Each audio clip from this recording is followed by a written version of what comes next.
Almanbek bilen Çuvaktın çatagı bir ele misallananlar. Eko jol talaşıp, iki dost uruşup ketýärler. Belesler bugün mындай karaganda emne oldu, dostlar uruşup atat degene soğuşum. Bu жерде көп masale var. Albatta çarımçılık masalesi var. Aga turuşluk beri sababı var. Bирок biz bir ele jagyn alyp koýaýly. Oşol iki batıl emne üçin uruşup atat. Iki dost uruşup atat. Uşundan sabak alabız ba. Dostlar uruşup atsa, bu ne degen sabak degen düşüp boluşu mumkin. Emne üçin ölümdü talaşalat? Sebebi oşondoy kooптуу barary belgili bolgon menen geleri belgisiz bolgon joldu talaşalat. Çalgındı talaşalat. Demek erdiktin jolun talaşalat. Gele kılıçtı men jabam, gele nayzany men sayam degen namыстын jolun talaşalat. Egerde yer azamat oşondoy bolup torolsa, oşondoy bolup össө, şundan talim alsa, demek jeke ger başının kuru namısın emes, jalpı jurttun ar namısın korgoy turgan yer azamatlardan bolup. Mına oşol jönündө sabak bolot. Uşak degen masaleni, çagımçılık degen masaleni götürsek bolot. Adam özü uşakka turuşluk bere albayt eken. Uşak sözde antivirus yok da adamın denesinde. Bari uşak tukkandan keyin adam bir gün oylanmasa ikinci gün oylanır, ikinci gün oylanmasa üçüncü gün oylanır. Misalı Almanbek menen Çuvaktın iki dostun ortasına oşondoy uşak söz çagımçılık çagatdı. Eki uruşup ketdi. Batırlık dagı, masalan Çuvaktı erdiktin simbolu, kayıtpas karagök batırlıktın simbolu deyip turgan bolsa, karagöçtün neyisi var? Simbolga karalatılan bolsa. Al endi Almanbek barlar bilesler, ayarlıktan başlap Kıtay'da kıyda önörün bilgen. Mına oşol önör bilim dagı karagöç dagı uşakka turuşluk bere alбай kaldy. Uşak denege girgende bilim çiredekte karagöçtü diye saldırat. Andan keyin oşonçoluk uşakka uluk algandan keyin emne oldu? Bilimin dagı tasir etmedi. Kançalık bilimde olsam da açuğa aldırgandan keyin açu şaytan akıl dost degендей denene açu girip kalgandan keyin açu кезде жыйынтык чыгарба деп бабалар ошончо айткан жолу Almanbek Çuvaktı öldürüp koyga dayanıyor. Çuvak Almanbek'ti öldürüp koyga dayanıyor. Al emes anday кезде danışmanlık dagı tekke ketip kalat eken. Bölünсөң bölü jep ketet, bölünüp ketти kırgız dep bürөгөлөгө kep ketet degen Bakaydım, emne degen sözдөр akıllı, karagılaçı, oşol kılımdan, şu kılımda çeyin, bul akılda aytıp keletamiz, bирок açууга aldırıp turgan учурда oşol akılda tasir etpey alганын görüp atабыз. Oşol жерде Almanbek менен Çuvak kırılışıp ketсе, andan ары Manas koşulsa bargazı şu olup, sen ne de otasın ya Almanbek dep, sebebi Almanbek ne deyip otur? Açusu gelgende, hanım ekön birinci kalk salam deyin dedi otur. Çuvak seni Manas'ta koşup durup ne kılıyor bilesin mi degen söz ayıplar, doğru mu?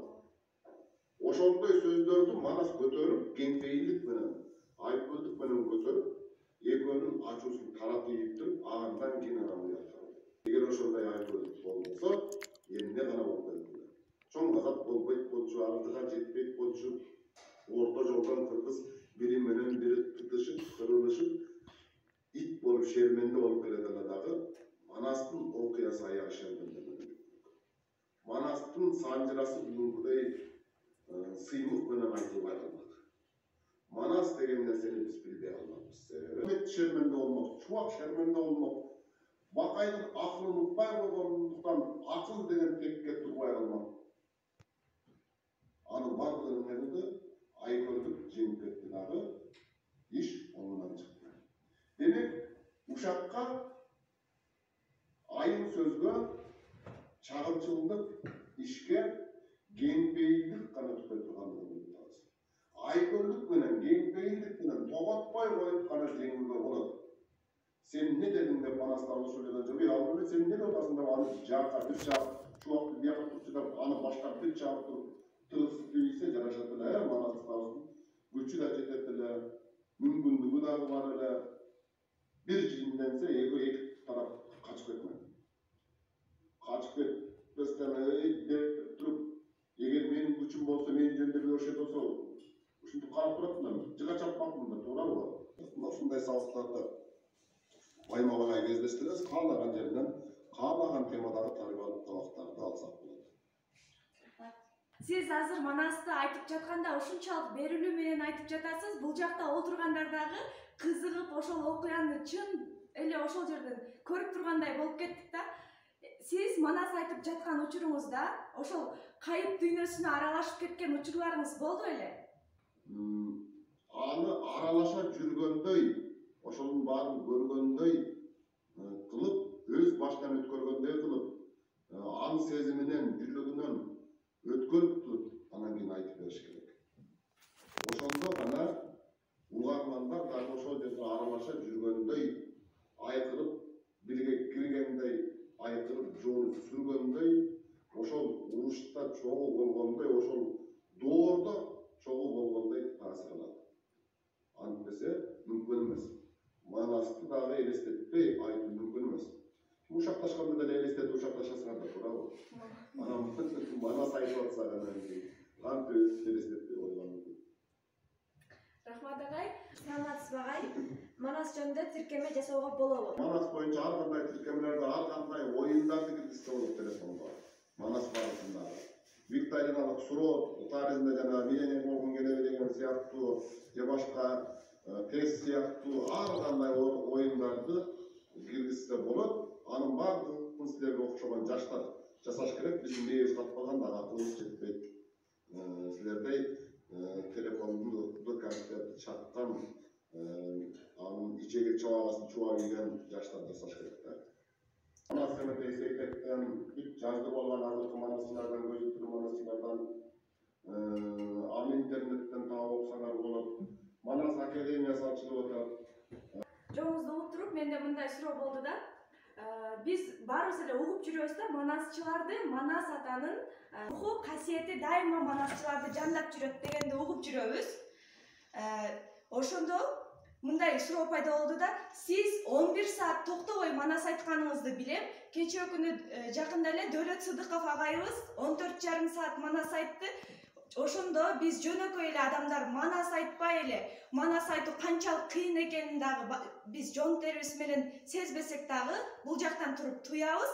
Биз 2-3 саат сүйлөгөндө эле тынбай сүйлөгөндө чарчап калабыз. А бирок сиздер 11 саат, 14,5 саат токтобостон, ордуңуздардан козголбостон, нан жебей, суу ичпей олтуруп Манас айтасыздар да. Бул жерде чындыгында эле сиздерди Манас атанын касиети колдойбу? Сиздерди Манас айтып жатканда ушунчалык бир күч-кубат пайда боло береби, энергияңыздар ашып-ташып тура береби деген суроо. Манас айтып кандай бир өзгөчө бир булардын кудурети болуш керек деп ойлойм. Билбей, сезбей деле каласың да эмне болуп аткандыгын. Муну кандай түшүндүрсөк болот? Бул эми Кудай кыргызга ушундай касиетти берген экен. Адамдын мен баштарым деп турган мамлекеттер болгон, алардын азыр сайда санап мындай изи жок. Ошол замандардан бери кичинекей эл, кыргыз кичинекей элдүүлүгүн сактап, улар бир доордон бир доорго өтүп отуруп, акыры эгемендүү мамлекетке ээ болуп атат. Кантип? Башынан жүздөгөн жылдар кылыч кетпей калган учурлар болгон. Ошондо кантип сакталып калган? Сакталып калганын жөнүнө коюп, ошол мезгилде Манасын кантип унутпай сактап калды? Манасын өзүнүн элдүүлүгүн сактап калган дұрыс эмес. Кыргызча сүйлөшө албай калган күндөр болду. Рахмат агай, анда эмесе сизге биздин Ормош Сапаров атындагы орто мектебинин директору Алимов Исмаилжан Абытжанович агай сизге суроо узатсын. Кичине болсо дагы биздин окуучуларга ушу Манастагы таалим, тарбия жөнүндөгү жана башка суроолорго жооп берип атасыз. Аны ушул жерде отуруп мен сизге бир суроо пайда болду. Дүйнөдө Манас эң чоң эпос деп айтылат да, дүйнө боюнча. Мындай эпостор башка элдерде дагы бар. Алар кичине эпостор. Мисалы үчүн грузиндерде бар, Индияда болгон бар андай эпостор. Анан Манастын кереметтери деген өзүнүн изилдөөсүндө Кани Гименалиев деген азыр биз депутатыбыз айтып атат. Башка өлкөнүн Манас эпостарына эч кандай кошумча алымча болбойт. А Манаска улуу манасчылар кошумча алымчаларды кошуп айта берген дейт. Сиз дагы ушул азыркы Манаска кошумчаңыз барбы мындайча айтканда? Албетте көлөмүндө теңдеши жок эпос. Андан сырткары жандуу айтуучулары бар. Өтө белгилей турган нерсе. Сиз айткандай жаратуучулары бар. Бүгүнкү күндө дагы өз наабыбызга жараша өзүбүздүн билгенибизди алымча кошумчасы менен айтып жүрөбүз. Манас ушунусу менен кайталангыс нерсе. Негизи Манас эпосунда канча вариант бар? Манас эпосунда варианттар көп. Ар бир манас өзүнүн вариантын жаратууга аракет кылат. Алымын жетишинче толук болобу, кем болобу. Балким бир манасчыдан бир эле үзүндү жазылып калышы мүмкүн. Masalan, Ayçöröktün akol, çıkışı деген сияқты. Tünök, ошончо чоң Манас деген tünöктөн толук жазылып калган эмес да. Семетейден бир үзүндө ошол эле окуялар жазылып калган маселен. Ушундай болуп калышы мүмкүн, бирок ошонусу менен дагы өзгөчөлүк, айырмачылык жаратып турат. Ар бир манасчы өзүнүн вариантына ээ болот деп түшүнүшүбүз керек. Эгерде ал жаратман манасчы болсо. Демек өлкөбүздө өтө көп манасчыларыбыз өткөн да. Азыр дагы эле манасчыларыбыз кем эмес. Демек биздин Манас эпосубуз варианттарга бай жана жоголуп кетүү коркунучунан алыста. Рахмат агай, биздин мектептин окуучуларына жана мугалимдерине алтындай убактыңызды бөлүп, бизге эң мыкты деңгээлде жакшы маалыматтарды, таасын ойлорду айтып, нускалуу баяндан мыкты кеп курдук. Рахмат агай. Сиз менен Лейлик районундагы Ормош Сапаров атындагы орто мектебинин мугалимдери жана Манастаану илиминин окуучулары болду. Сизге дагы бир жолу рахмат айтам. Рахмат, бар болгула, ийгилик каалайм.